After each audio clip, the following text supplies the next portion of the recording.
I'm Oliver, 36. I'd been working in sales at a radio station for 10 years when almost out of nowhere, I got a call from a regional podcast company about a job opening. The company wasn't supporting 6 or 8 shows a week, like the station, which looking to bring in five-figure monthly commercial buys. They had 37 different smaller shows, a college sports show, a local farming podcast, a girl talking local books, and even a couponing podcast. All had 10,000 listeners per week, and all needed maybe $1,000 each week to supplement their YouTube revenues, their merch sales, and their social media accounts. I would network, just like I had before, but I was guaranteed $75,000 per year and 4% of sales revenue. At first, I thought it was nuts. I decided to take the interview, not because I thought I'd take it, but because I thought it would be entertaining. But that night, an email came down from corporate. Budget cuts were coming, revenues were down, and jobs were being cut. Another email popped up. It was a golden parachute of sorts.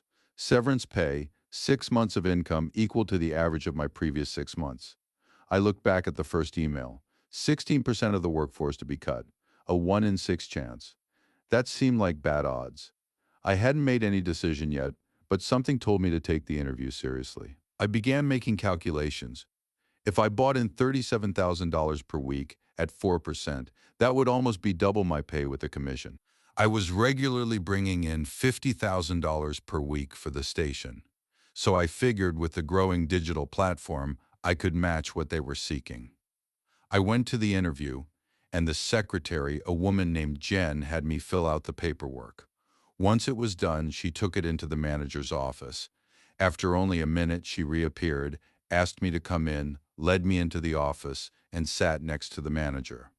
Very quickly, I was impressed with the network of revenue the company had come up with. The owner had been doing all his own networking, but was hitting burnout. At $41,000 sponsorship income per week, he was succeeding, but the hours were killing him. He needed someone to take over. I had brought in my pay statements, showing how I had brought in over $200,000 per month through terrestrial radio, and was confident that once I understood the podcasting game, I could help grow the company. Impressed at my numbers, my enthusiasm, and my availability, he offered me the position on the spot. He looked at Jen and told her to start onboarding me. As we were doing the paperwork, Jen asked me why I was leaving the radio station. I told her that layoffs were coming, and that if I accepted the buyout, I'd be getting paid for 6 months for my separation. She glanced at me. Wait, they're asking a successful salesman to quit. I shrugged. At the national company, everyone was just a number. She rolled her eyes. Reminds me of, she started before cutting herself off. But the conversation kept moving away from business. We kept chatting, like it was natural. After 2 hours, I found myself asking Jen out. She looked at me carefully.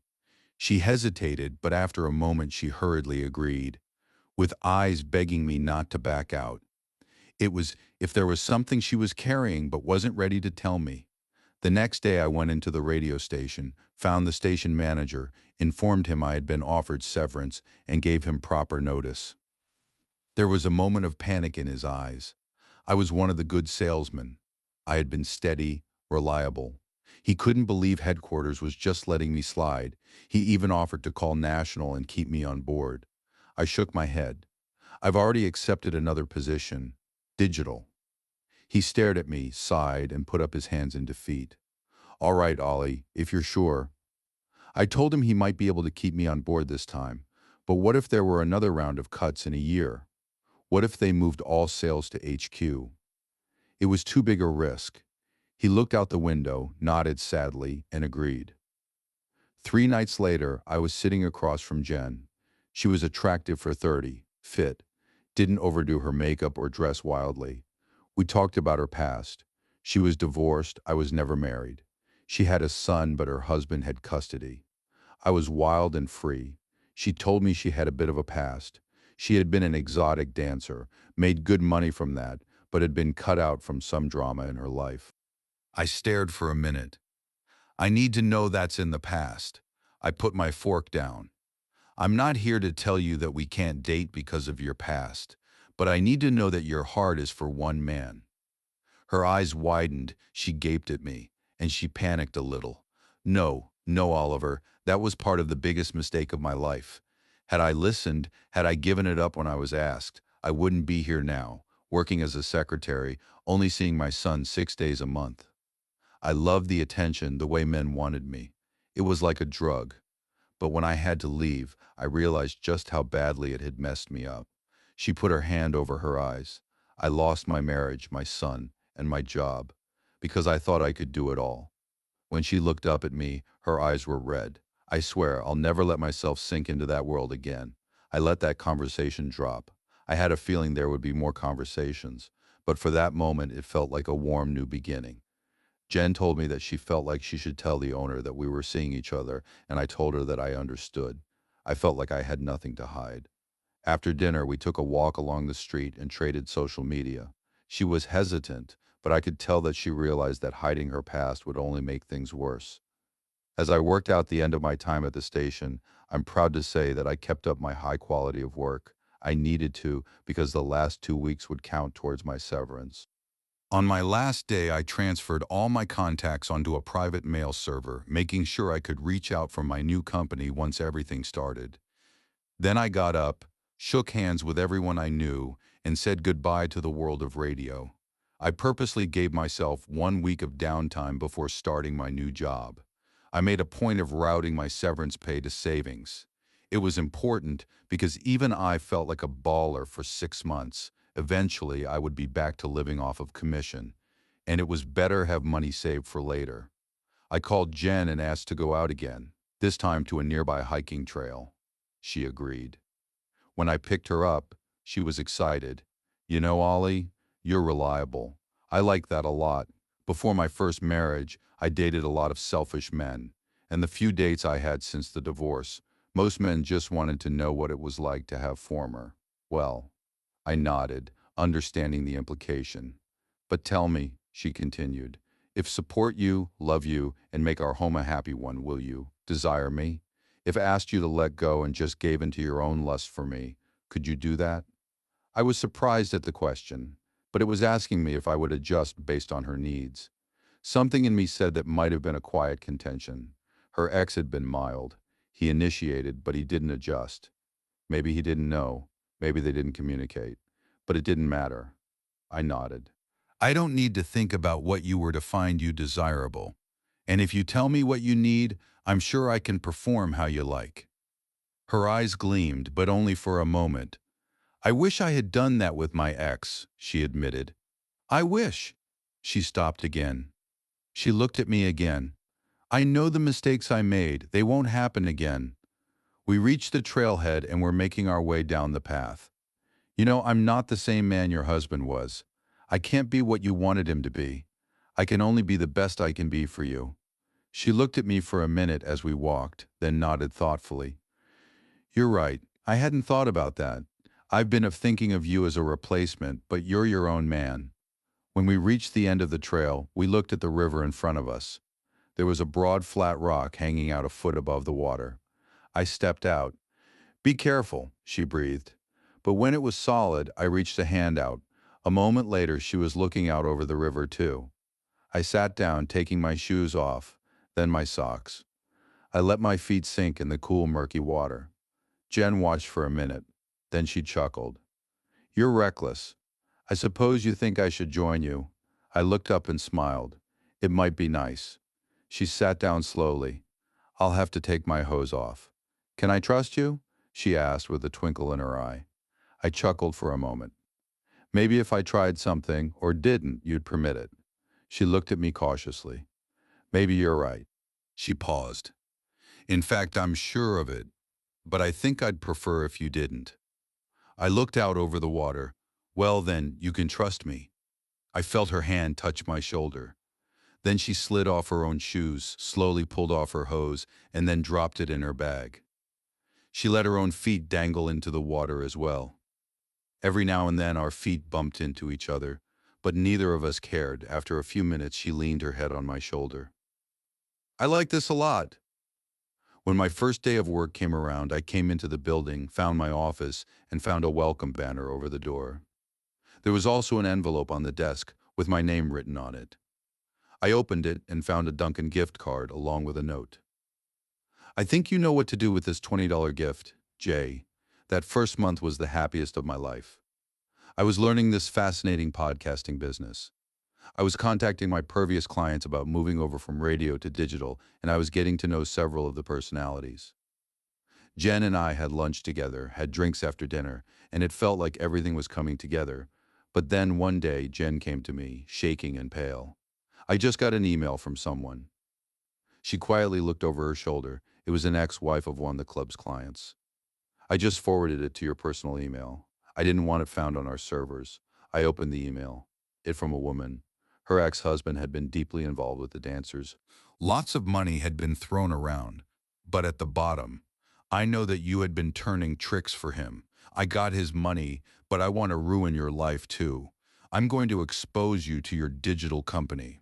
I hope this keeps you up over the weekend. I looked back at her. Turning tricks? I asked, my stomach turning. A past dancer was one thing, but a woman who let a man have her for money, too much. It's not true, Oliver. I swear. She looked at me desperately. Even my ex-husband never accused me of that. I looked at her seriously. Then I closed the door, lowered my voice, and pushed my chair so no desk was between us. What did you do then? Come clean. What, besides take your clothes off, did you allow yourself? Jen stared at me. I haven't wanted to tell you this yet, she paused. But I guess I have to. I can't lose your trust. She sighed, and her eyes began to water. 3 years ago, I asked my husband, Dale, to open up our marriage. I had clients that I knew wanted me, and to try it for fun was something I wanted. I wanted to show him that I was more desirable than he was, and if he couldn't get a woman while I was enjoying my time, I could show him that I deserved better than him. I even told him that no one man could ever satisfy me. He knew what I really meant. There was silence. Go on, I stated. Well, I found a guy. He was big and strong, and he made me feel like a woman. We went out a few times, but every time we got together, he was less and less enjoyable. He just satisfied himself, and the last time he left me hanging altogether. But then when Dale found a coworker who really liked him, and they started seeing each other, I tried to lock the marriage back down, but he threw my words back in my face. He said his coworker was completely satisfied, and after the Christmas season, he filed for divorce. He used my job as a stripper and our texts proving that I wanted the open marriage as proof I shouldn't be the primary parent. That's why my son isn't with me. I did all that. I admit it. But I never did what that woman claims. I sat for a long time. If this gets to the podcasters, I don't think this can be hushed up. The company has a reputation for being clean. Families listen to the shows. I lean back. Is there anyone you know who did what you were accused of? Jen looked down. She was thinking. Destiny, she announced. Well, her real name was Jessica, I think for a bit. Do you know where we can find her? Again, she considered. Well, I know where she's lived. She looked at me. Dancers aren't exactly sedentary. If they think they can get something better, they will. She looked at me. If you come with me to her apartment, maybe we can convince her. Deciding not to worry about the time, we get into my truck, and I follow her instructions, and after a few minutes, we were pulling up to an old apartment building. We climbed out, and she started banging on the door, calling out Jessica. She looked at me. She might not be awake. A minute later, another woman, probably close to her age, but looking kind of haggard, opened the door. Jessica, it's me, Jen. We used to dance at the Kitties together. The other woman glared at her. What do you want? I need your help. I'm being blackmailed. Some old ex of a client is accusing me of turning tricks with her husband. Who? Gerald Niven, Jen answered. Huh, that fat old man. Jen was getting frustrated. I need for you to send her a message. I need you tell her that you had been the one who had taken his money, and that I never did. Jessica leaned on the door. What's in it for me? Jen turned red. What do you want? Jessica thought for a minute. Then at me. 500. Up front. I don't have that kind of money. Involuntarily, she glanced at me. I spoke up. 100 now. 400 in 3 hours' time. Jessica glared at me. 300 now. I opened my wallet, pulled out a bunch of cash, 200 cash money right now, 300 after. I typed the email under your account and you send it. Jessica looked at the money. Then Jen, then me. Fine. I pushed open the door, and when Jen and I were in the apartment, I demanded her email. She pulled up an old laptop, opening a Gmail account. Then she handed it to me. I typed out a letter in her name, admitting to the affair with her husband, absolving Jen. Apology. Regret. Signature. CCE to Jen. BCAST to my email. I put the money on the counter. Then I handed the computer back to her. Hit send. Jessica looked at the message, cringed a little, but hit send. She picked up the cash, then looked at me. I went the rest of my money. I frowned at her. You'll have it. Then I paused. It'll be the most honorable money you ever made. I walked out the door, Jen following behind me. I got back in the truck and found my way to an ATM. I withdrew the money and gave it to Jen. Minutes later, she was handing it over to Jessica. Jessica glared at me in my truck. I nodded silently. Jen climbed back into the truck. What now? Oliver, manager at the company, sends this ex-wife a message, stating he's been made aware of the situation, that he knows that she has received a confession from another dancer and cleared Jen's name. Any attempts to smear Jen will be viewed as slanderous in intent and will be treated as such in the name of the law. Jen stared. Can you do that?